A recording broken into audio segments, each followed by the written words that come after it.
घर का मुखिया आया घर वापस। लखनऊ के थाना आलमबाग के अंतर्गत कैलाशपुरी के रहने वाले ज्ञानेंद्र सिंह, जो कि 30 मार्च 2023 को अपने घर से लापता हो गए थे, जो अपने घर 5 अप्रैल 2023 को वापस आ गए। उनके घर वापस आने पर अनुभव इंडिया न्यूज हिंदी दैनिक समाचार पत्र न्यूज चैनल के ब्यूरो चीफ अमित श्रीवास्तव ने की खास बात। आइए देखते हैं इस ग्राउंड जीरो रिपोर्ट में। नमस्कार, मैं हूं अमित श्रीवास्तव। आप देख रहे हैं AIN अनुभव इंडिया न्यूज़। मैं इस वक्त लखनऊ के थाना आलमबाग के अंतर्गत कैलाशपुरी में हूं। कुछ दिन पहले आपने देखा होगा कि मैंने एक न्यूज़ टेलीकास्ट की थी, जिसमें एक घर का मुखिया बिना बताए घर से लापता हो गया था। उसको ढूंढने की मुहिम बहुत तेज़ी से चली। थाने में FIR भी दर्ज हुई, गुमशुदगी की रिपोर्ट भी दर्ज की गई। हम लोगों ने मीडिया के माध्यम से भी सर्कुलेट किया, सारी चीज़ें सर्कुलेट होती रहीं। जब घर का एक मुखिया घर से बिना बताए चला जाता है तो उस घर के लोगों के ऊपर क्या बीतती है, मैंने उनके जो भी भाई साहब हैं उनकी वाइफ से मैंने बात किया था। उन्होंने सारी चीज़ें मुझे बताई थी, अपने दुख तकलीफ को भी दर्ज किया था, किस तरीके से वो चिंतित थे। अचानक जो है भाई साहब का पता चल गया और लोग उन तक पहुँचे, परिवार के लोग उन तक पहुँचे, पुलिस प्रशासन के लोग पहुँचे। भाई साहब आज हमारे बीच में हैं। आइए उनसे जानते हैं, ज्ञान सिंह जी से, कि घर से जाने का उनका कारण क्या था। ज्ञान सिंह जी, सबसे पहले तो आपका हमारे AIN में बहुत बहुत स्वागत है। आपका घर से जाने का कारण क्या था? मेरे मन में विरक्ति आ गई, सुनना चाहता, इसलिए मैं तीर्थस्थल चला गया था। मेरा सबसे पहला क्वेश्चन आपसे ये होगा कि आप बुरा मत मानिएगा। मेरा क्वेश्चन ये होगा कि आपका भरा पूरा परिवार है, 2 बच्चे हैं, वाइफ है, मकान है, सब कुछ है। आपकी उम्र भी अभी 39 साल की उम्र है, जैसा हमें बताया गया था। तो क्या आपको ये नहीं लगता है कि जो आपके प्रति आपके परिवार की जिम्मेदारी है वो सबसे बड़ी अध्यात्म से जुड़ी और सबसे बड़ी भगवान की सेवा है? जी सही है। मैं गुरु जी से मिला था, गुरु जी ने कहा कि जैसा आप यहाँ पे रह के आप साधना कर सकते हो, वैसा आप दोनों भी आप साधना कर सकते हो। तो आप तक परिवार कैसे पहुँचा? जी मैं वहाँ पे बैठा था, तो वहाँ पे अभी आप ही के चैनल के माध्यम से देख के मुझे रोका और निकटतम थाने में फोन कर दिया। अच्छा, मीडिया के माध्यम से मतलब आप तक बात वहाँ तक पहुँच गई?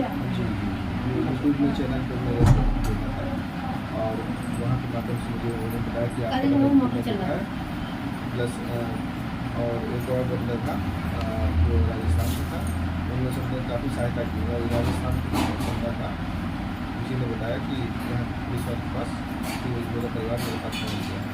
तो मेरे परिवार ने मुझे समझाया कि आप सीधे घर चलिए और वहाँ पे आप रह के सामना कर सकते हैं। बहुत शुक्रिया आपका, परिवार का भी बहुत बहुत धन्यवाद और हमारी मीडिया का भी बहुत बहुत धन्यवाद। हम लोगों ने भी बहुत अर्थक प्रयास किया और आप तक ये खबर पहुंची, आप तक जो है ये सूचना भी पहुंची। अब क्या हम आपसे उम्मीद करें कि आप ऐसा कोई कदम नहीं उठाएंगे? मेरे परिवार ने मुझे समझाया कि आप सीधे घर चलिए और वहाँ पे आप रह के सामना कर सकते हैं। बहुत शुक्रिया आपका, परिवार का भी बहुत बहुत धन्यवाद और हमारी मीडिया का भी बहुत बहुत धन्यवाद। हम लोगों ने भी बहुत अर्थक प्रयास किया और आप तक ये खबर पहुंची, आप तक जो है ये सूचना भी पहुंची।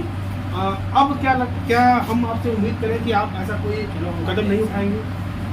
मैंने पहले तो सोचता था कि सब पढ़ने में संन्यास लेने में ही मेरा सब कुछ है, लेकिन वहाँ मुझे ज्ञान दिया कि आप सब लोग ऐसे आप साधना यहाँ कर सकते हैं, वैसे साधना बिल्कुल बहुत बढ़िया बात उन्होंने बताई।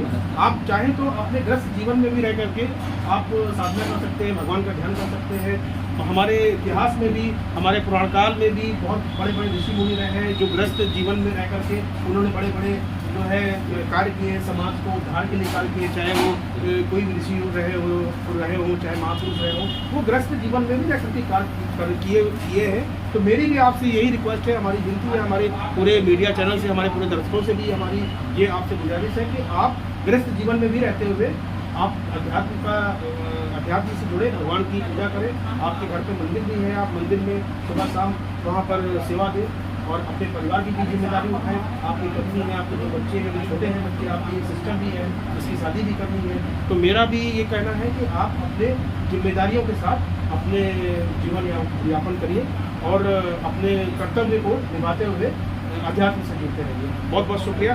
मैं आपकी वाइफ है, उनसे भी बात करना चाहूँगा। कैसा लग रहा है भाभी जी आपको? अच्छा लग रहा है।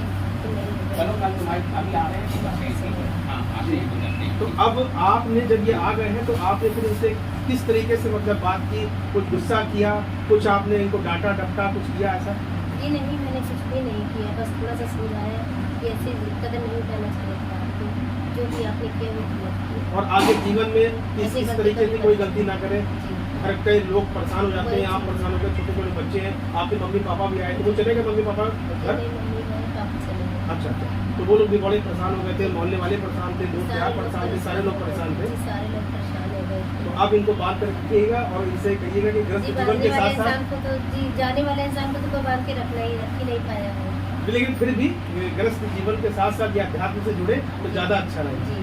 तो ये थी भाभी जी जिन्होंने बताया कि जिस तरीके से इन्होंने अपने पतिदेव को समझाया है और पतिदेव ने भी ये हमारे चैनल के माध्यम से भी एक प्रॉमिस किया है कि ग्रस्त जीवन के साथ रहते रहते ये अध्यात्म से जुड़ेंगे और अपने परिवार, हमारे जो क्षेत्र के वरिष्ठ सम्राट व्यक्ति हैं हिमांशु तिवारी जी से भी मैं थोड़ा सा जानना चाहूँगा कि उनको कैसा फील हो रहा है, उनके मित्र आ गए हैं। आइए हिमांशु जी कैसा फील हो रहा है आपको? सबसे पहले तो बहुत बहुत धन्यवाद AIN न्यूज़ और बड़े भाई अमित श्रीवास्तव जी आपका, और विशेष धन्यवाद मेरे उन सभी साथियों का, बड़े बुजुर्गों का, कि जिनके आशीर्वाद और प्यार से आज हमारे मित्र जो हमारे बाल सखा हैं, बचपन के साथी हैं, वो आज हम सभी लोगों के सामने सुरक्षित हैं। नहीं, बहुत ज़्यादा आप भी बहुत परेशान थे, परिवार से जुड़े हुए हैं, काफ़ी लंबे समय से साथ में क्लासमेट भी रह चुके हैं, तो ये भी बहुत ज़्यादा परेशान थे। इन्होंने भी अपने आर्थिक प्रयास से जहाँ भी हो सकता था, इन्होंने इंस्टाग्राम, फेसबुक, मीडिया के माध्यम से आपकी गुमशुदगी के बारे में लोगों तक पहुँचाया। हमको भी इन्होंने इन्फॉर्म किया, हम भी इन तक पहुँचे थे, सारी चीज़ें की थी। तो अब आपने अपने दोस्त से बात करके क्या उनको सलाह दी?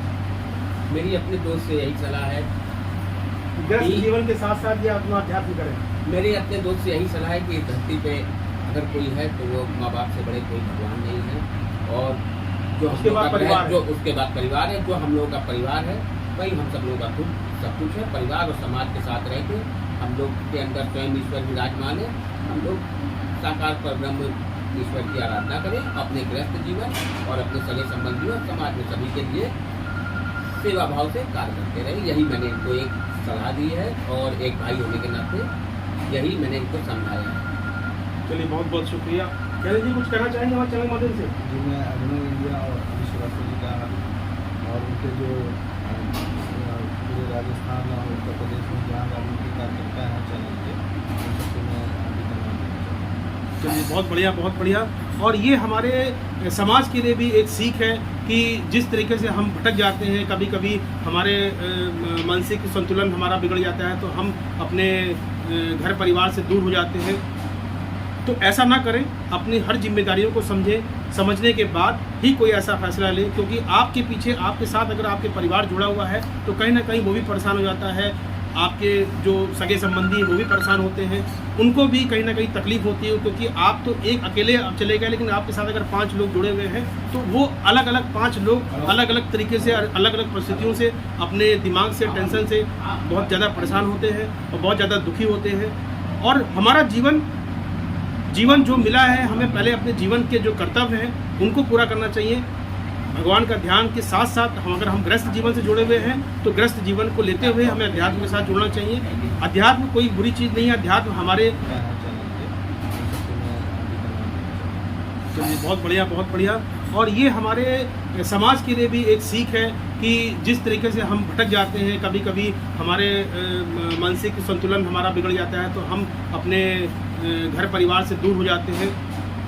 तो ऐसा ना करें, अपनी हर जिम्मेदारियों को समझने के बाद ही कोई ऐसा फैसला लें, क्योंकि आपके पीछे आपके साथ अगर आपके परिवार जुड़ा हुआ है तो कहीं ना कहीं वो भी परेशान हो जाता है।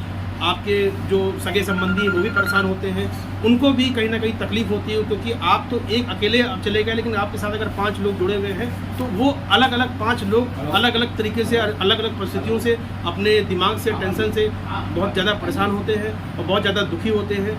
और हमारा जीवन जो मिला है, हमें पहले अपने जीवन के जो कर्तव्य हैं उनको पूरा करना चाहिए। भगवान का ध्यान के साथ साथ अगर हम गृहस्थ जीवन से जुड़े हुए हैं तो गृहस्थ जीवन को लेते हुए हमें अध्यात्म के साथ जुड़ना चाहिए। अध्यात्म कोई बुरी चीज़ नहीं है। अध्यात्म हमको परफेक्ट बनाती है। समाज में हम किस तरीके से उठते बैठते हैं, किस तरीके से रहते हैं, हमारे संस्कार हमारे माँ बाप के द्वारा दिए होते हैं, हमको पढ़ाई लिखाई की जाती है, उसके बाद शिक्षा दी जाती है। तो सबका उद्देश्य यही होता है कि आप समाज में एक संभ्रांत व्यक्ति रहें और संभ्रांत रहते रहते अपने परिवार की, अपने घर की, अपने माँ बाप की जिम्मेदारियों को निभाते रहे। बहुत बहुत शुक्रिया, बहुत बहुत दर्शकों का बहुत बहुत शुक्रिया जिन्होंने बहुत ज़्यादा अप्रिशिएट किया, हमारे चैनल को अप्रिशिएट किया, हमारी खबरों को अप्रिशिएट किया और हमारी खबरों को साझा भी किया। मैं अपने सहयोगी के साथ Amit Srivastava, bureau chief AIN Lucknow.